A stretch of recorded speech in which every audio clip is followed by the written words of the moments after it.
মাহফিলে যেই আলোচককে যেই টাকা দেওয়া হয় এইটা হাদিয়া না, যদি বলে হাদিয়া, হাদিয়ার অপব্যাখ্যা হবে। আচ্ছা, আমাকে আপনি দাওয়াত দেবেন বা কোনো আলোচককে দাওয়াত দেবেন, দাওয়াত দিয়ে 20,000, 30,000, 50,000, 10,000, 5,000 টাকা অ্যাডভান্স করে আসেন, করে না? আমি মাহফিলে আসতে পারলাম না, টাকাটা কি আমার কাছে থাকে না চাইয়ে নিয়ে আসি? কত না জানে কত বলেন? হ্যাঁ, নিয়ে আসে। হাদিয়া হইলে নিয়ে আসবে কেন? হাদিয়া কি ফেরত হয় নাকি? বরং হুজুর না দিলে মানববন্ধন করে কমিটি, আমাদের টাকা দিছিলাম, আমাদের টাকা ফেরত দেয় না। এটা কোন ব্যাখ্যায় হাদিয়া হবে বলেন? ওয়াজ তো করতেছি সওয়াবের নিয়তে। আমি আমার এলাকায় ওয়াজ করে ওয়াজের বিনিময়ে টাকা নিতে পারবো, কথা বুঝেন?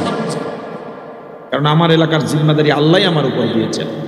আমার প্রতিবেশী কু আনফুসাকুম ওয়া আহলিকুম নারা, যখন আমার ইউনিয়ন, আমার ওয়ার্ড পুরো দিনদার হয়ে যাবে, তখন আমার ইউনিয়নে দায়িত্ব পড়বে।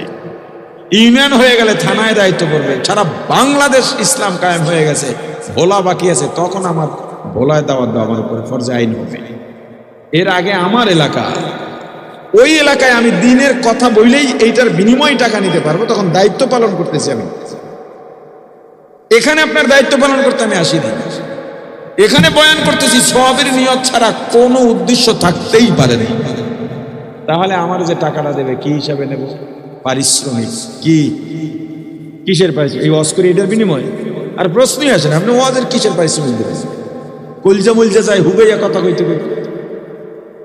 এই পারিশ্রমিক সময়ের বিনিময়ে। সময় বেচা কিনা করা যায়, আমার সময়টা আমার।